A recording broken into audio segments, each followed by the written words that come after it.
வலி இல்லாம கெட்ட ரத்தத்தை வெளியேற்றி ரத்த ஊட்டத்தை சரி பண்ண முடியும்னா நம்புவீங்களா? இந்த கேள்விக்கான பதில் நம்ம சித்த மருத்துவத்துல பல காலமாலேயே இருக்கு.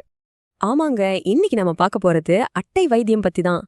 வெரிகோஸ் வெயின், கரப்பான், வீக்கம், ஆறாத புண் மாதிரி பிரச்சனைகளால அவதிப்படுறீங்களா?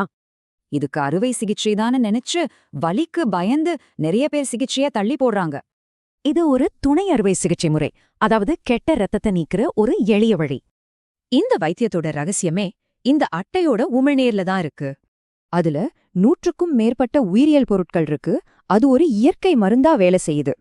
சரி வாங்க, இந்த சிகிச்சை எப்படி நடக்குதுன்னு படிப்படியா பார்க்கலாம். முதல்ல மருத்துவர் அட்டையை எடுத்து பாதிக்கப்பட்ட இடத்துல ரொம்ப சரியா வைப்பாரு. அது தோல்ல ஒட்டிக்கிட்டதும் மெதுவா அங்க இருக்கிற கெட்ட ரத்தத்தை உறிஞ்ச ஆரம்பிக்கும். ஒரு 20 to 30 நிமிஷத்துல அதுவே போதும், தானா கீழே விழுந்துடும். சிகிச்சை முடிஞ்சதும் கொஞ்சமா ரத்தம் வரும். ஆனா பயப்பட வேண்டாம், இது ரொம்பவே இயல்புதான். இதோட நன்மைகள் என்னன்னா, ரத்த ஓட்டம் சீராகும், வீக்கம் வத்திடும், வலியும் இயற்கையாவே குறையும். சித்த மருத்துவ அடிப்படையில இது வாதம், பித்தம், கபம் 3ஐயும் சமநிலைக்கு கொண்டு வருது. ஆனா ஒரு முக்கியமான எச்சரிக்கை, இத கண்டிப்பா அனுபவம் வாய்ந்த சித்த மருத்துவர்கிட்ட தான் செய்யணும். இயற்கையான முறையில வலி இல்லாம குணமாகணும்னு நினைக்கிறவங்களுக்கு இது ஒரு சிறந்த தேர்வு. அப்போ நம்ம முன்னோர்களோட இந்த அறிவு நவீன கால பிரச்சனைகளுக்கு ஒரு தீர்வா இருக்குமா?